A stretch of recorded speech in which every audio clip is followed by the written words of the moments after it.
سب سے پہلے یہ جانیے قرآن مجید میں اللہ نے قسمیں کیوں کھائیں اور قسم کھانے سے مراد کیا ہے۔ ہم جب قسم کھاتے ہیں، یہ مغالطہ ہو گیا ہے بعض حضرات کو اور اسی وجہ سے وہ بہت دور دراز بحثوں میں الجھ گئے۔ ہم جب قسم کھاتے ہیں تو کسی عظیم ہستی کی قسم کھاتے ہیں، ورنہ ہماری قسم میں کوئی معنی نہیں ہوں گے۔ گلاس کی قسم ہے تو کیا مطلب ہوگا اس کا؟ اس میز کی قسم ہے، کوئی معنی نہیں اس کی۔ اللہ کی قسم ہے، جب یہ ہم کہتے ہیں تو قسم کے اصل مفہوم کیا ہے؟ گواہی، شہادت۔ جب میں قسم کھاتا ہوں، میں اللہ کی قسم کھا کر کہہ رہا ہوں کہ یہ بات درست ہے، تو میں نے اللہ کو گواہ بنایا کہ جو کچھ میں کہہ رہا ہوں وہ صحیح ہے۔ جب ہم قسم کھا کر کوئی وعدہ کرتے ہیں، اس میں بھی گویا کہ اللہ کو گواہ بناتے ہیں۔ اللہ شہید بیننا و بینکم، اللہ گواہ ہے ہمارے اور تمہارے مابین کہ اب یہ جو معاہدہ ہوا ہے یہ ہمارے درمیان طے پا گیا اور ہم دونوں کو اس کی پیروی کرنی ہے اور اس کا ایفا کرنا ہے۔ تو قسم کا اصل مفاد ہے گواہی، شہادت۔ اور اللہ نے جو قسمیں کھائی ہیں قرآن مجید میں، آپ کو معلوم ہے، کہیں والتین والزیتون وطور سینین، کہیں والسماء والطارق، آسمان کی قسم، سورج کی قسم، والشمس وضحاها، رات کی قسم، دن کی قسم۔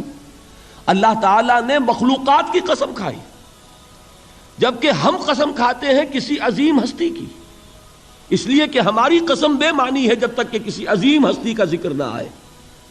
لیکن اللہ تعالیٰ کی قسم میں کسی شے کی عظمت کا کوئی دخل نہیں، اس لیے کہ یہاں قسم کھانے والا خود عظیم ترین ہے، اس سے عظیم تر تو کوئی شے نہیں۔ لہذا یہاں قرآن مجید میں جو قسمیں کھائی گئیں ان میں کسی شے کی عظمت کا معاملہ نہیں ہے، بلکہ مجرد شہادت اور گواہی۔ لہذا با محاورہ ترجمہ کیا ہوگا؟ زمانہ گواہ ہے، والعصر، زمانہ گواہ ہے۔ اچھا، اب آئیے لفظ عصر پر۔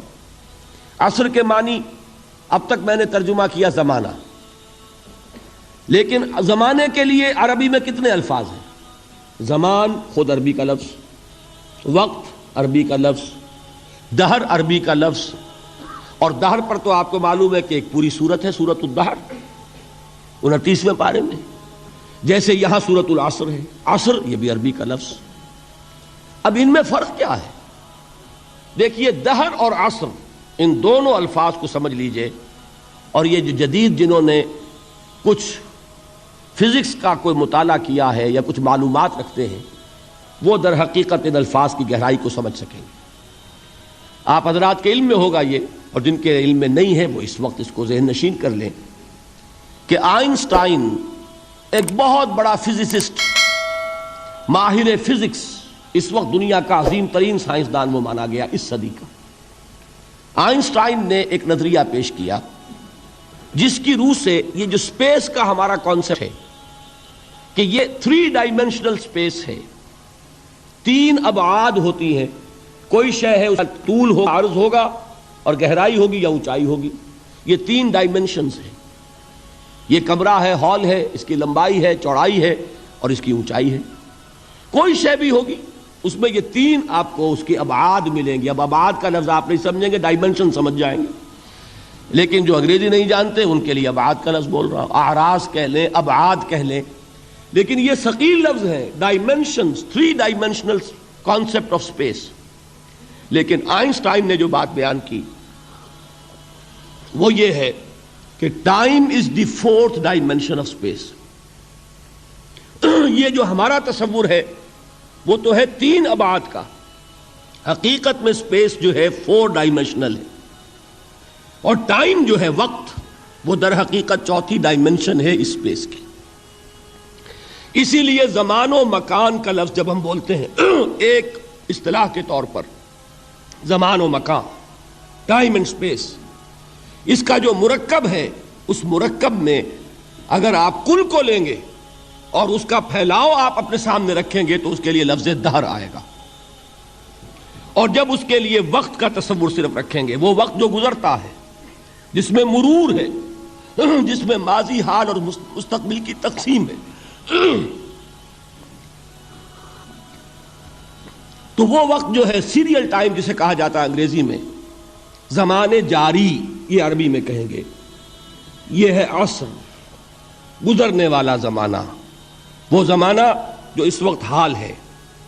ایک لمحہ ہے حال، اگلے لمحے وہ ماضی ہو گیا، اور اس سے پہلے لمحے وہ مستقبل تھا. ہر لمحہ جو ہے وہ گزر رہا ہے کہ میں اپنی تسبیح روز و شب کا شمار کرتا ہوں دانا دانا. یہ زمانہ جو ہے گزرتا ہے ماضی، حال اور مستقبل میں، اس کو کہتے ہیں عصر. اسی لیے اب اس کا ترجمہ کیا ہوگا؟ تیزی سے گزرنے والا زمانہ گواہ ہے. یہ زمانہ گزر رہا ہے، یہ تمہیں اپنی غفلت میں ٹھہرا ہوا نظر آ رہا ہے. ہوشیار ہو جاؤ، یہ زمانہ تیزی سے گزر رہا ہے. دل کی ہر دھڑکن کے ساتھ تم اپنی قبر سے قریب تر ہوتے چلے جا رہے ہو. یہ چونکانے کا انداز ہے. یہ زمانہ جو تیزی سے گزر رہا ہے. یہ دیکھیے، ایک شعر بچپن میں ہم نے پڑھا تھا، اس وقت اس کی کیفیت آپ پر طاری ہوگی. غافل تجھے گھڑیال یہ دیتا ہے منادی، گردوں نے گھڑی عمر کی ایک اور گھٹا دی. Every minute which is passing, it is bringing you nearer to your grave.